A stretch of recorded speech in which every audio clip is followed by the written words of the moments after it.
Villains. We've been trained to see them as the bad guys, the ones who disrupt the status quo and bring chaos into our seemingly stable worlds. But what if I told you that sometimes the villain isn't necessarily evil, but is rather a product of their circumstances?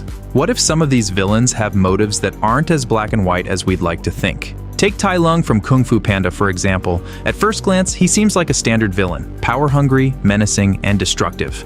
But when you dig deeper, the lines between right and wrong become a little blurry. Welcome to another episode of Villains Who Were Right, where we explore the other side of the story, the side that's often overshadowed by the hero's journey. We delve into the psyche of the so-called bad guys, unraveling the threads of their actions to understand the why behind the what. Stick around, and you might find yourself questioning your own moral compass. I don't want your apology. I want my scroll. What? Where is it?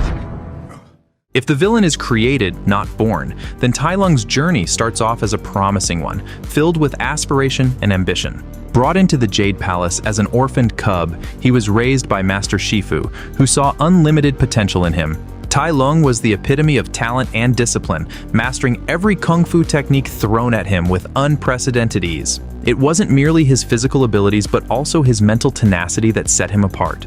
He truly believed that he was destined for something greater, to be the Dragon Warrior. So, when the day came for the Dragon Scroll to be bestowed, Tai Lung felt certain it would be him. It was this unyielding belief in his destiny, fostered by Shifu, that led him to think he deserved nothing less. And then, the unfathomable happened.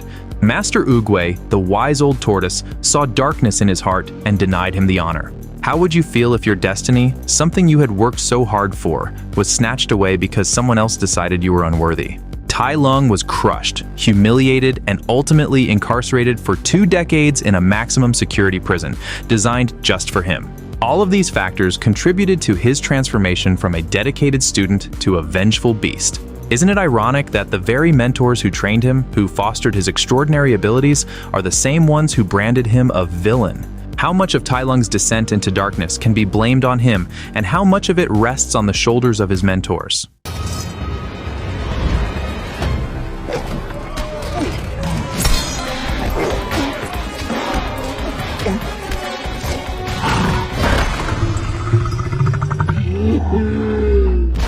Tai Lung's story isn't just one of unmet expectations and the bitterness that comes from thwarted destiny. It's a narrative about entitlement, yes, but it's also a commentary on the dangers of an inflexible system that leaves no room for redemption or change. Tai Lung was raised to believe that he was the chosen one, but what happens when the chosen one is deemed unworthy by the very institution that built him up? The Kung Fu masters, Oogway and Shifu, decided that he was unworthy of the Dragon Scroll, yet they never afforded him the opportunity to understand why or to correct his course. Tai Lung's philosophy is rooted in the belief that power and skill entitle one to respect and, by extension, destiny.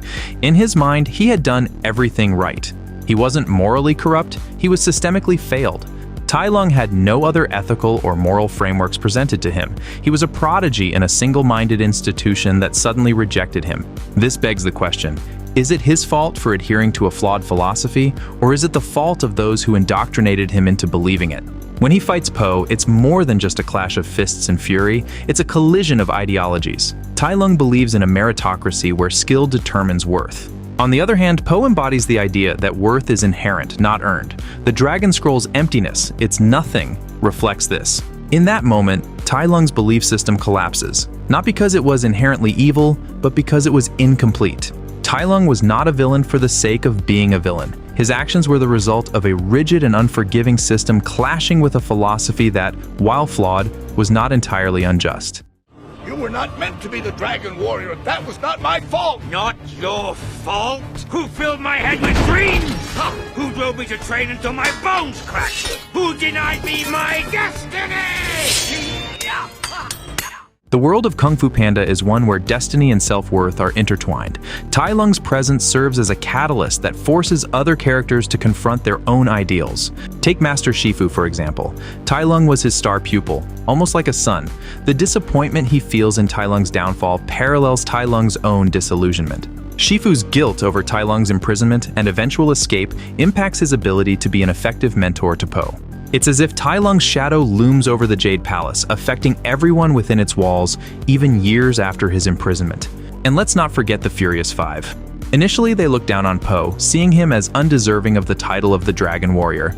Yet, in their collective struggle against Tai Lung, they come to realize the limitations of their own views on worthiness and destiny. Tai Lung's return not only serves as a personal trial for these characters, but as a challenge to the system that has been in place for years. He's not just an enemy to be defeated, he's a question they all must answer. What does it mean to be worthy? Is it about skill, destiny, or something more? And when Po defeats Tai Lung, it's not just a victory of brawn over brain, but a deconstruction of an age-old system that has been failing its warriors. In the end, Tai Lung shakes the foundation of every character's belief system, forcing a reevaluation of the principles that govern the Jade Palace. His impact resonates far beyond his own tragic story, making us wonder, can the flawed teachings of an institution be corrected, or are they doomed to repeat their mistakes? Oh, it's okay. I didn't get it the first time either. What? There is no secret ingredient. It's just you. As the credits roll and the music fades, Tai Lung leaves us pondering the moral gray areas that define the human, or in this case, animal condition.